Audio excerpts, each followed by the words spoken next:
अब आपको बताते हैं, सिर्फ चुनाव पर तलवार नहीं है ना लड़ने पर, राहुल का घर भी छिन सकता है। ये आप देख रहे हैं, सोनिया गांधी जैसे ही खबर आई, तस्वीरों में आप देख रहे हैं सोनिया गांधी आगे बैठी हुई है। खबर मिली कि राहुल गांधी अब सांसद नहीं रहे, हंगामा मच गया। सोनिया गांधी फौरन पूरे काफिले के साथ राहुल गांधी के आवास पर पहुंची, उनके घर पर। अगली तस्वीर दिखाई जरा, ये आप देख रहे हैं राहुल गांधी का घर तुगलक लेन पर। राहुल गांधी सांसद है तो उन्हें यह घर मिला हुआ है, लेकिन क्या राहुल गांधी का घर भी छिन जाएगा? राहुल गांधी बेघर हो जाएंगे, उनके पास घर भी नहीं बचेगा क्या? ये मैं क्यों कह रहा हूं, इसके पीछे भी बड़ी वजह है। देखिए जरा, वजह ये है, ये राहुल गांधी का घर है। संसद सदस्यता जाने के बाद बंगला भी छिनेगा। राहुल को सरकारी बंगला खाली करना होगा। 12 तुगलक लेन पर है राहुल गांधी का सरकारी बंगला। राहुल को 2005 में यह बंगला आवंटित किया गया था। 2004 में राहुल गांधी अमेठी से जीते। अमेठी में हार के बाद बंगला छिन सकता था, लेकिन वायनाड से जीत के बाद इसी बंगले में राहुल रहते रहे, क्योंकि सांसद वायनाड से बन गए। 19 में अमेठी हार गए थे। 12 तुगलक लेन पर पार्टी कार्यकर्ताओं से ही मिलते हैं। नियमों के तहत सरकारी बंगला खाली करना होगा। डायरेक्टरेट ऑफ स्टेट्स बंगले का आवंटन करता है और मंत्रियों और सांसदों को बंगला आवंटित करता है। इसके लिए राहुल को बाकायदा नोटिस भेजा जाएगा कि बंगला खाली करिए, जिसका जवाब राहुल को 3 दिनों के अंदर देना होगा। आमतौर पर 30 दिन में बंगला खाली करना होता है। तो चुनाव भी नहीं लड़ पाएंगे, बंगला भी खाली करना पड़ सकता है। अब ये जो राहुल गांधी को बहुत बड़ा सेटबैक लगा, झटका लगा, इसके पीछे वजह क्या है? वजह है कि उनकी सांसदई चली गई। अब राहुल गांधी की मैं दिखा रहा हूं, 2019 में राहुल गांधी ने जब सांसद के तौर पर शपथ ली थी, ये वो तस्वीर। 19 में सांसद बने, अब सांसद नहीं रहे, वायनाड से सांसद थे। अगली तस्वीर दिखाइए जरा, ये वो नोटिफिकेशन है, लोकसभा सेक्रेटरीट यानी लोकसभा सचिवालय का नोटिस है राहुल गांधी पर, जिसमें नोटिफिकेशन है, जिसमें साफ साफ लिखा है राहुल गांधी अब वायनाड को रिप्रेजेंट जो करते थे उन्हें डिस्क्वालीफाई यानी अयोग्य करार दे दिया गया है, और इसकी प्रति को भेज दिया गया है राहुल गांधी को भी। लिखा है आगे एक्स एमपी।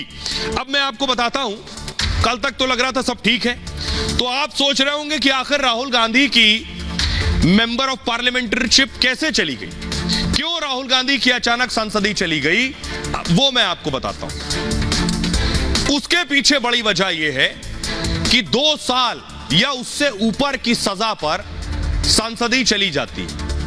किसी भी सांसद या विधायक को 2 साल या उससे ऊपर की सजा मिल गई तो सदस्यता गई। सूरत कोर्ट ने राहुल गांधी को 2 साल की सजा सुनाई। कोर्ट ने उन्हें आपराधिक मानहानि केस में सजा दी थी।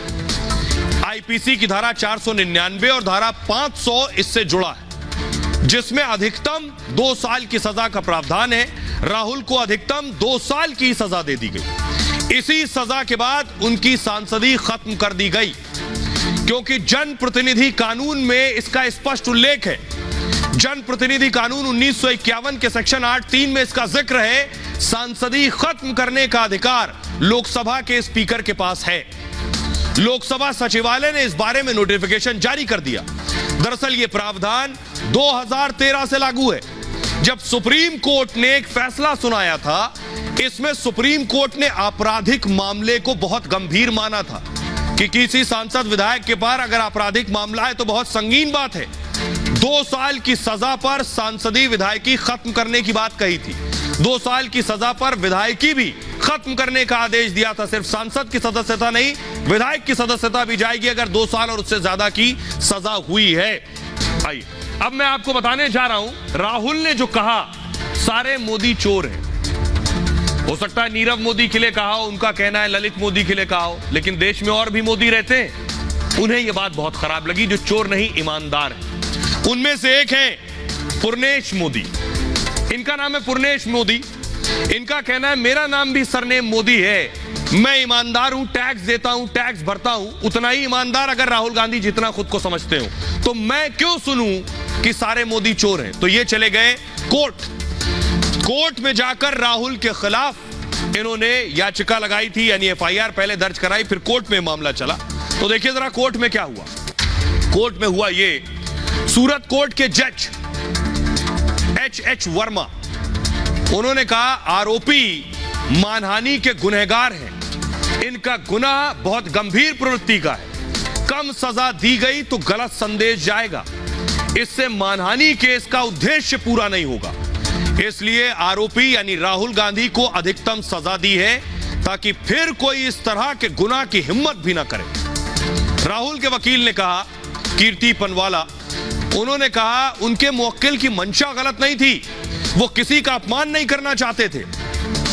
सूरत कोर्ट के जज ने कहा, राहुल गांधी एक चुने हुए सांसद हैं, उन्हें पता होना चाहिए कि उन्हें क्या बोलना है, उनके बयान का जनता पर सीधा असर पड़ता है, उनका बयान आपराधिक मानहानि के बराबर है, सख्त सजा नहीं हुई तो समाज में गलत असर पड़ेगा, ऐसे में कोई कभी भी किसी का अपमान कर देगा। राहुल के वकील ने कहा, शिकायतकर्ता को किसी तरह का नुकसान नहीं हुआ है, यानी पुर्नेश मोदी को। आरोपी पहले किसी अपराध में दोषी साबित नहीं हुए, यानी राहुल गांधी। आरोपी ने पहले किसी से कभी भी माफी नहीं मांगी। हम आरोपी की तरफ से माफी या दया की नहीं मांग कर रहे हैं। अब सुनिए इंपॉर्टेंट, ये सारे मोदी चोर है कहने के बाद भी इन्होंने माफी नहीं मांगी, क्योंकि राहुल का मकसद अपमान करना नहीं था, भ्रष्टाचार के खिलाफ बोलना उनका काम है। जज ने कहा, आरोपी अपने बयान को सीमित रख सकता था, केवल प्रधानमंत्री मोदी, नीरव मोदी आदि का जिक्र कर लेता, लेकिन आरोपी ने जानबूझकर अपमानजनक बयान दिया, इससे मोदी उपनाम वाले लोगों की भावनाएं आहत हुई हैं, इससे मोदी उपनाम वाले व्यक्तियों का अपमान हुआ है। राहुल के वकील ने कहा, अदालत को सबूतों की प्रकृति पर ध्यान देना चाहिए, उनके खिलाफ दिए गए सबूत शक के दायरे में हैं, इलेक्ट्रॉनिक सबूतों से छेड़छाड़ का अंदेशा है, यानी राहुल के जो बयान का कॉपी दिया गया, कहा गया कि हो सकता है इससे छेड़छाड़ की गई, सजा में इस बात का ध्यान रखा जाए। कोर्ट ने कहा, आरोपी के रवैये में कोई बदलाव नहीं आया है, यानी राहुल का रवैया नहीं बदला। सुप्रीम कोर्ट की सलाह को भी इन्होंने अनदेखा कर दिया। सुप्रीम कोर्ट ने कहा था सोच समझ कर बोलिएगा, जब आरोपी ने चौकीदार है चोर कहा था तब सुप्रीम कोर्ट ने नसीहत दी थी। सुप्रीम कोर्ट ने नसीहत बयान पर माफी मांगने के बाद दिया था, तब माफी मांगी थी, लेकिन आरोपी ने सुप्रीम कोर्ट की नसीहत को भी दरकिनार कर दिया, इसलिए इन्हें यानी राहुल गांधी को 2 साल की अधिकतम सजा सुनाई जाती है।